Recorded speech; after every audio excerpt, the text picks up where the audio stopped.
to come here and then start a business as well as a woman, as a black woman in the UAE, develop that mindset? Have you always had like a can-do attitude? And one thing that was missing was proper shared accommodation, proper co-living or HMOs.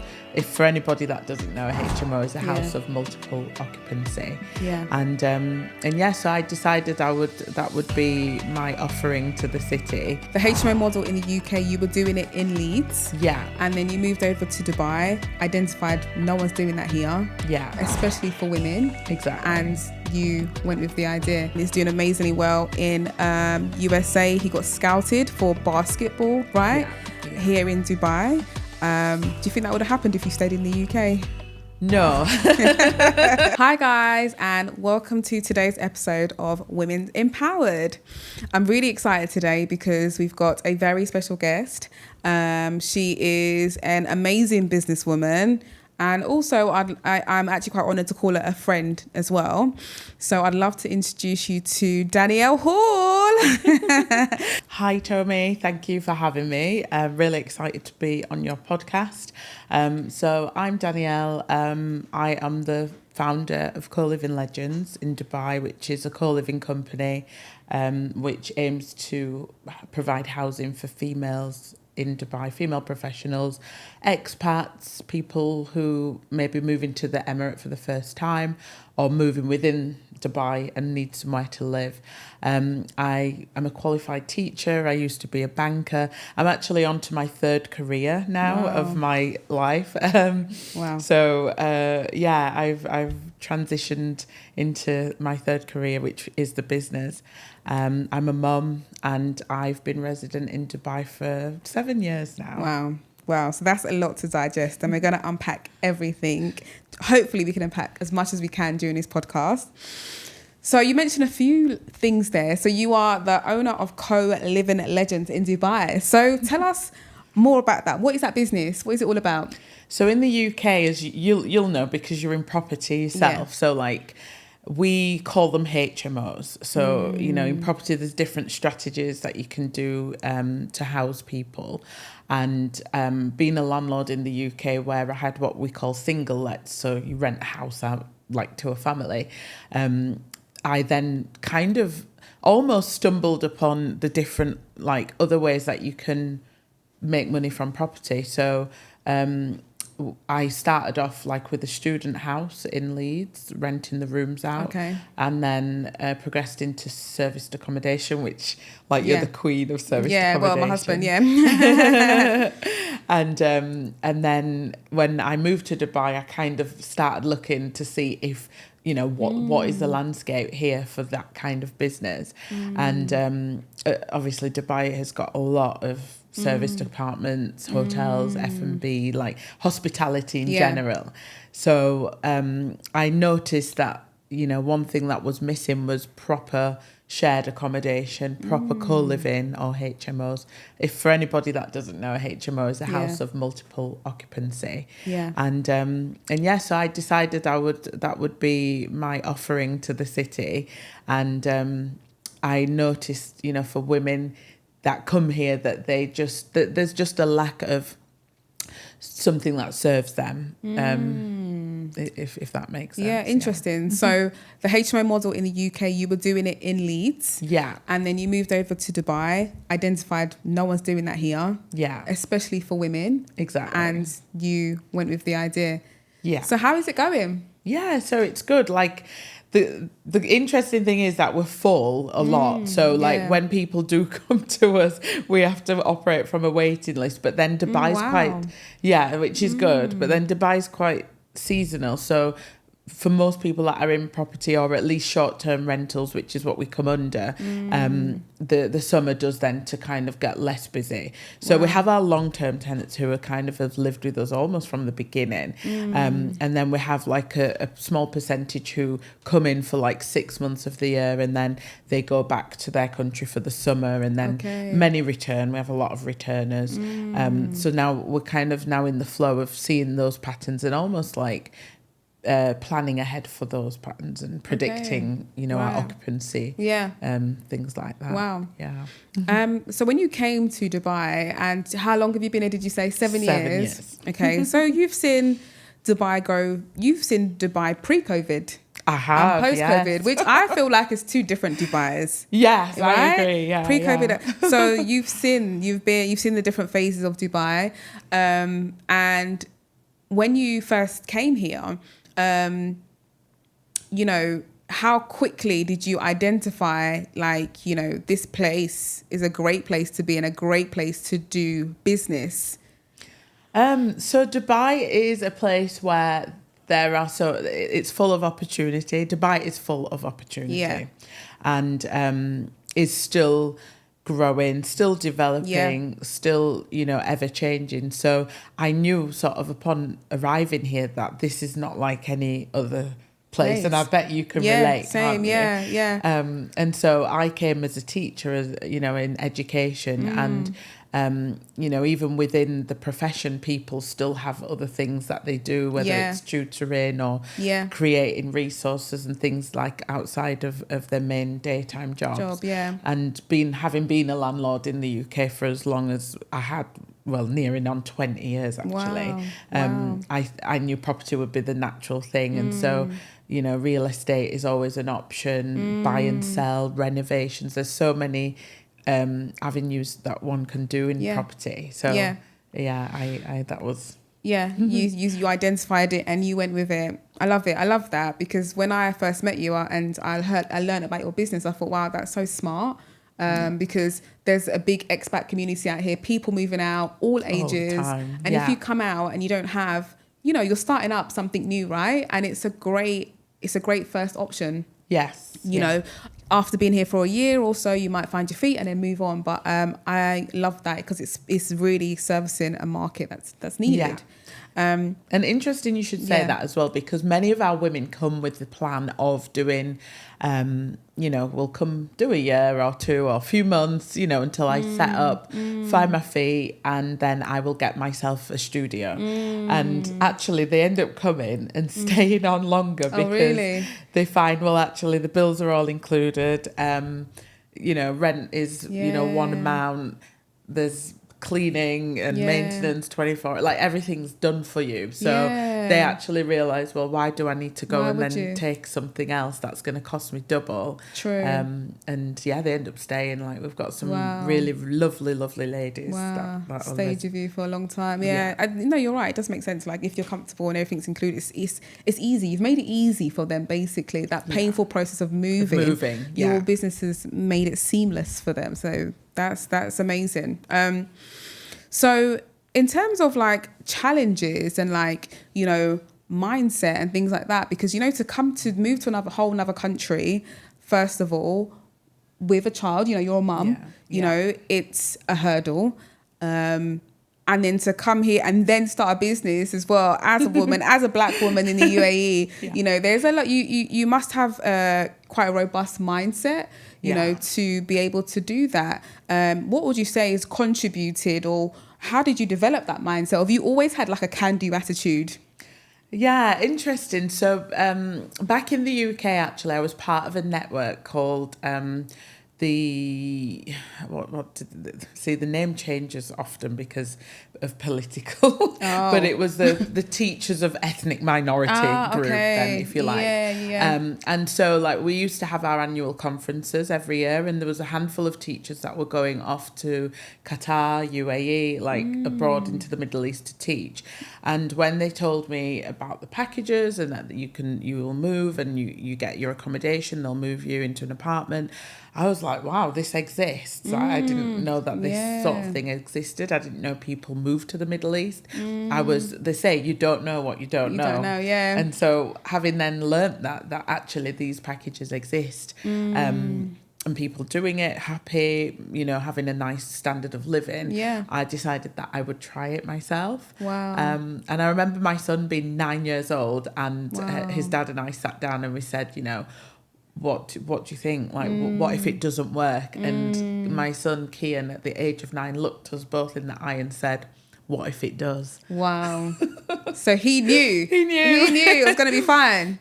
Wow. He knew. So I was wow. like, okay, fine. Like, you'll go to an international school. We'll go over and we'll see. And then once you get here, you then see that Dubai is a place where everybody, people want to help. People want to know about you and what you're doing. And there's just so many places and opportunities where you can kind of come up with things that you probably never thought before. It opens the mind up. It does massively, and I can super relate. Like, Dubai's a life changer. Yeah. When you get here, you're it does something to your brain, and you're like, oh, it changes you. So I wanted but it's not without challenges. So I'm sure you can get on. Yes, absolutely. And I wanted to ask about your son. So you came here. Your son was 9 years old. Yes. A black young boy, moving out to the Middle East. How was that? Because a lot of people are not aware of what Dubai is like, as a black British person. So how was the schools, in terms of diversity? Is there a lot of diversity? Obviously, that was way back, 7 years. So and it's even changed since. It's changed since. How did you find that with a child? Yeah, so again, it was pre-COVID. We arrived. He was going into year 6 at the time. And his landing was amazing. That first year was absolutely incredible in terms of what he experienced. So within that first year, they did a residential in Ras Al Khaimah, like camping, in the mangroves. For those that don't know Ras Al Khaimah, where is it? So is it a northern emirate? Yeah, it's a northern. I think it's at the top of the UAE, right? Yeah, towards Fujairah. So it's people go there for the nature. So the misconception that the UAE is a desert and doesn't have as much nature, actually that's not true, because you can venture out to Ras Al Khaimah, Al Fujairah, and those places. About an hour from Dubai, right? And it's about an hour, yeah. So schools do often go there for residentials with the children, and they get to do all sorts of activities. So within about 2 weeks, I think that was the October, we came the September, October he was off in RAC on the residential. I got to go as well as a staff, which was fun. Oh, amazing. Then a few months later, Switzerland, they went skiing in Switzerland. He had never skied before, and he learnt to ski, and so they ran an after school club at Dubai. Ski Dubai. An after school club skiing. An after school club. So in the weeks leading up to this trip, they did skiing for an hour every day. Wow. In Ski Dubai, and he learnt to ski in Dubai, and then they went off to Switzerland. Oh my gosh! What? First of all, people will be thinking Dubai is a really hot place. How can you learn to ski in Dubai? So many question marks. But Dubai is just a place of opportunities. Absolutely, anything can happen here. Anything. And so he can ski I think the black slopes, which are that's the hardest one. That's right? the hardest. Yeah. So amazing. So that was his first year of school, and he made some amazing friends. He's still very close to now, 7 years on. Friends of different levels. It really places you into groups and rooms that you would not normally be in. And my dad often calls him and says, Kian, make sure you keep in touch with those friends, and they'll be the leaders of the future, like you will too, So he flourished. He got here and he flourished. And there was no sort of challenges in terms of settling into school or anything like that. No, so his settling in was very seamless. Okay. And that's helped him because, as you know, he's now in the US. Yes. Doing basketball. Yes. And his transition there was equally as smooth. So do you think if he was in the UK, he would be in the USA? So right now, Danielle's son is doing amazingly well in USA. He got scouted for basketball, right? Yeah. Here in Dubai. Do you think that would have happened if you stayed in the UK? No. The reason I say that is because, in the UK, football is... soccer is the thing. Yeah. I don't recall him ever having the opportunity to even bounce a basketball. I don't know. And also in the UK, he was in a state school, whereas here we're in international schools, private schools. The offering is a lot wider than, the school that he had at home. So, no, I don't think he would have found that passion for basketball. No, exactly.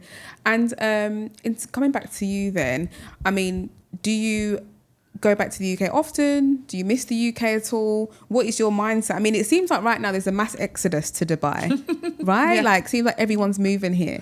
Obviously, you've been here for ages. Before it was cool to come to be in Dubai, you've been here. Yeah. So, what's your relationship like with the UK right now? So pre-COVID, it was sort of ritual of home at, Christmas or summer, whatever. Then COVID happened and we were locked down. We were like locked down here. We could not leave the building. At the time we were in an apartment, so we couldn't leave the building. It was very, very strict. And then when kind of we came out of that and it was like, oh, well, we can go outside again. I remember going home and I hadn't been home for like 2 years or something. Oh, wow. So then that first trip was really special because I got to see all my family that I hadn't seen. But like now, because I'm kind of spread between like now the US, parents are in the UK, I'm in the Middle East. I've not so much the need to have to keep going back to the UK because like it would be mostly for my son, but he's now in the US anyway. So. So there's no real pull to go back. You've created a life completely outside the UK now. Okay. And what would you say is a challenge for you being in Dubai, like in general? Like what would you say has been something that's been quite challenging for you being here? Because Dubai is amazing. There's a lot of glitz and glam and a lot of opportunity. Is there anything that you'll say that, maybe there's some misconceptions or maybe people have a certain mindset where they don't realize that actually in Dubai there are certain things that, can be difficult? Yeah. I think, once you move over to somewhere that you're not familiar with or you've not, like before I came, I had never been here. So we arrived the first time in Dubai on the day we moved. Yeah, wow, same like me actually, yeah. Which is quite funny. So I would say, just being very kind of, what's the word, like... doing your research before moving to somewhere new so that you know what to expect when you get here. Of course, there are always things that come up that you don't plan for or are unexpected, but Dubai is a place where it's very structured. There's a lot of processes, paperwork, systems, and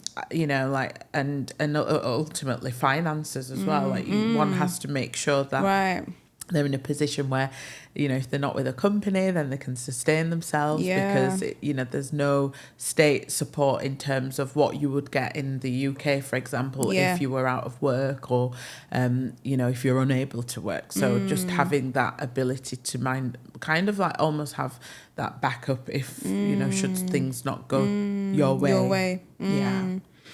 And this podcast is all about women empowerment and women in business. And, being a woman in business in the UAE, is it something that anybody can do? Would you say that it's accessible to anybody? Because doing business in the UK and in Dubai is very different. Although that the entrepreneurial spirit is very alive here, I feel like you have to have a thicker layer of skin here. Doing business here, like it's very different to the UK, different cultures, different nationalities, different challenges. Like you say in the UK, you've got a safety net somewhat, right? So being a woman in business in the UAE, do you think it's accessible to anybody? Do you need a certain level of grit to get to make something here? I think what's really good here is that, and this is something that I have seen here that I haven't seen in the West or in the UK, for example. So I've seen a lot more of kind of women coming from almost different starting points and still being able to make something. Whereas I do think in the UK, for example, generally in business, the ones who are kind of at the top or have done very well have kind of had that head start to begin with, or come from those backgrounds or those that class, it's very much a class system. Here, I think, like people are, coming with the different things, that offerings, knowledge, skills, but, passports, nationalities. But nonetheless, you see people still do amazing despite where they've come from, and I think that's something quite special. It is that you don't see everywhere. There's an opportunity for everyone. Yeah. And you're a great networker, by the way. I don't know if anyone's ever told you that, but I've noticed that about you. You're very intentional with your networking. You're very intentional with your association, and you're a smart woman. That's that. An intelligent woman is someone that's intentional. So Dubai is a place to network, right? It is. And, you know, what would you say, like tips in terms of networking? Because you've got a great network. Like if I need something, I'll message Danielle. Like, Danielle, do you have something that can do this? Danielle, do you know? And she'll be like, yeah, I got it. She'll like, boom, boom, boom, boom, I got this for you. So yeah, like networking is something that you need to do in business and you need to get good at talking to people, meeting new people. So how do you become a good networker? How did you become a good networker? Yeah. So again, the saying, it's not what you know, it's who you know, is very much alive here. Because, you know, like, for example, I remember when I was setting up my business and there was a sticking point with, you know, an administrative part of that. We had, you know, our office or something along the lines, and I couldn't figure it out. And it was very black and white, like you need this, this, this. But then on my side, it's like, yeah, but why can't I get it? You know, why is that not working? And I just made a phone call, and then that person made a phone call to somebody in the office, and it got done. Wow. And so that just kind of shows. And had I not known that person, I don't know how I would have solved that particular problem. So yeah, in terms of networking, I don't think you can be everything to everyone and everywhere. Like you really can't. And it does come down to being intentional and going with what is aligned with you. You know, I get invited to things, I get offered things, and I'm okay to say no. I'm okay not to be there. I'm not one of these who gets FOMO. I don't have to be everywhere.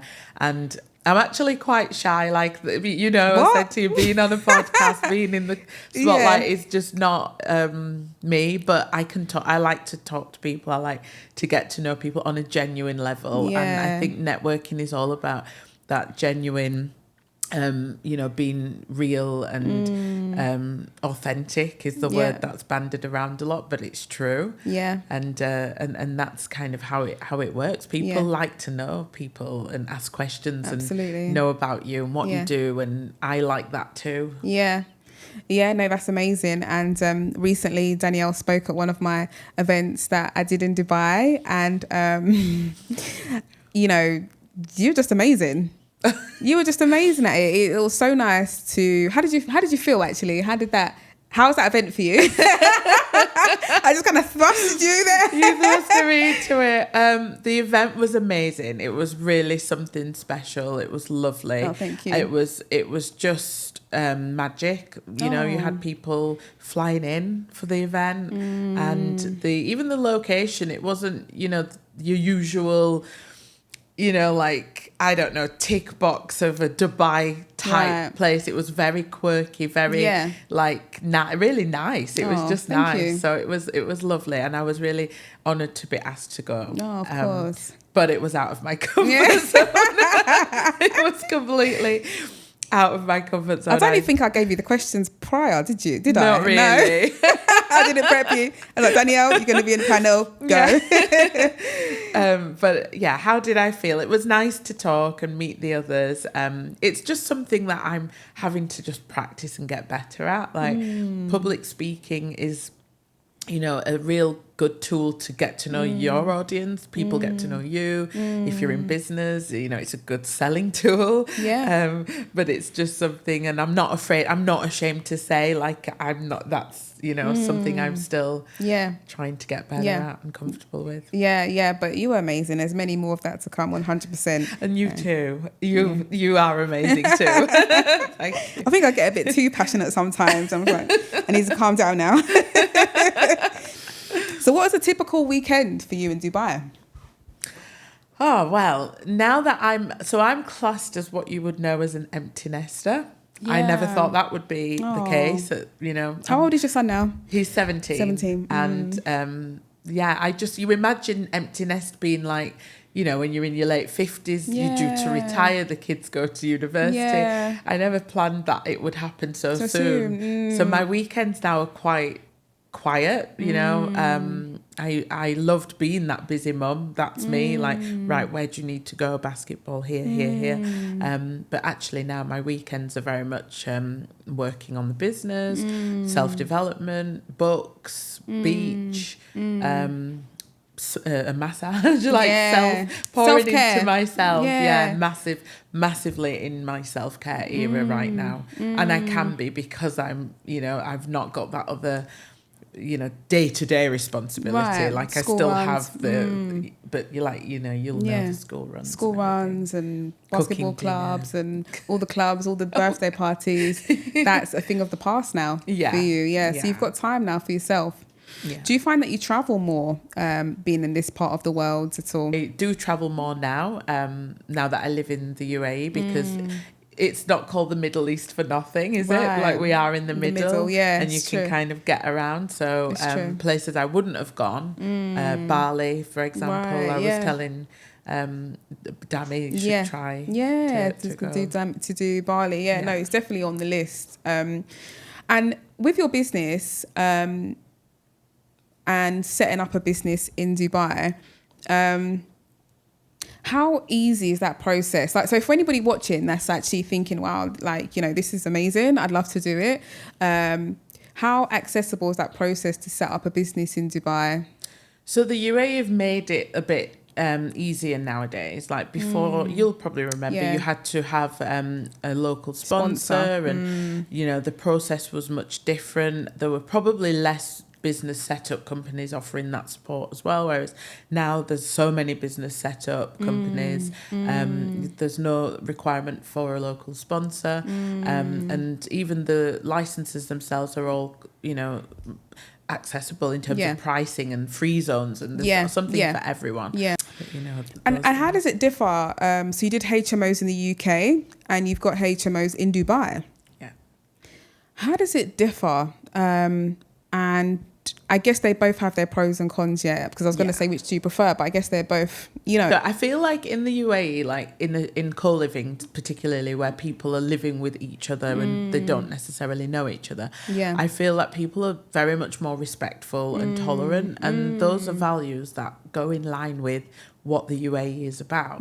And that makes my life a whole lot easier, because in other parts of the world, that's not always the case. And as a landlord, you've then got, we all have a duty of care anyway. But, you could be going to a house one day and clearing up something that you didn't expect. And yet being in a place where tolerance and respect is top Number of one. the list, then makes it easier. Makes doing business easier. Because me being a property in the UK as well, like HMOs was one of our first strategies. And one of the reasons why I found HMOs quite unattractive in the UK was because of the higher risk of antisocial behaviour. You get calls, someone's taking my milk, or someone's boyfriend comes around and they're having a domestic, and then it's affecting the other housemates, and one bad tenant can kind of start to poison the rest.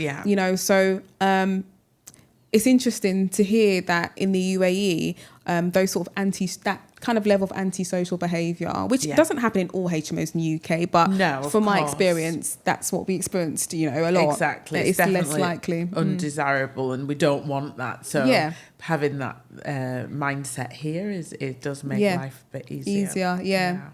And what's the future for co-living legends? What is the next few years looking like? Because Dubai is only getting more and more busy. So co-living legends is, growing. We want to grow. We'd love to be in other Emirates. People are always asking, do we have branches in Dubai?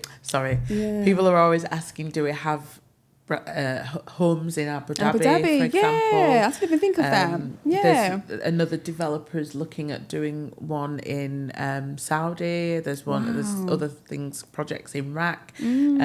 So co-living, co-working, that kind of concept is definitely starting to alight into the Middle East, and so we definitely want to be part of that journey.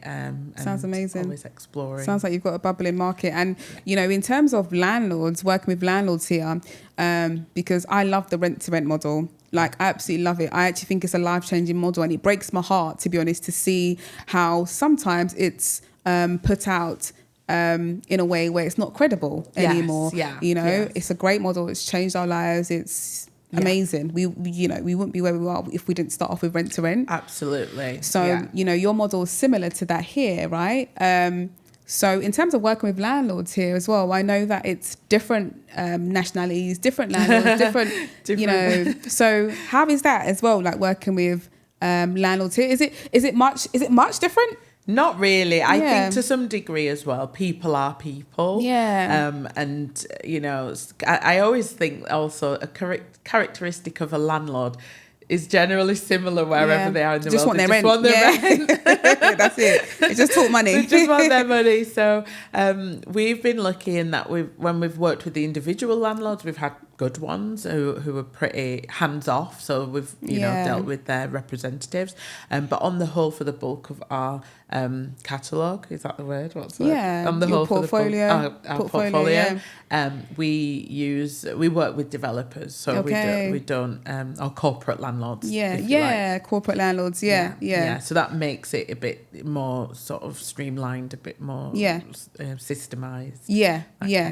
Oh wow, amazing. Now your story is absolutely amazing. It's inspirational, and if anybody hasn't heard of you and they want to know more about you, where should they find you? So you can find us on Instagram at Co-Living Legends Dubai, TikTok Co-Living Legends, and I'm Danielle Hall on LinkedIn. So you can find me there too. Yes, absolutely. And if you've got any questions about setting up a business, or if you're thinking of actually moving to Dubai and you're thinking about, where to start off on, Danielle's apartments are absolutely amazing. I've seen them myself and they're absolutely beautiful. She's created an amazing service. So shout her if you need help in that. But thank you so much, Danielle. It's been an absolute pleasure. Thank you for having me. Really, really good to be here, and wishing you all the best on your podcast journey and with your businesses and everything that you're about to achieve and continue to achieve. Lovely. Thank you so much. Thank you. Thanks, guys. Bye-bye. See you in the next episode. Bye.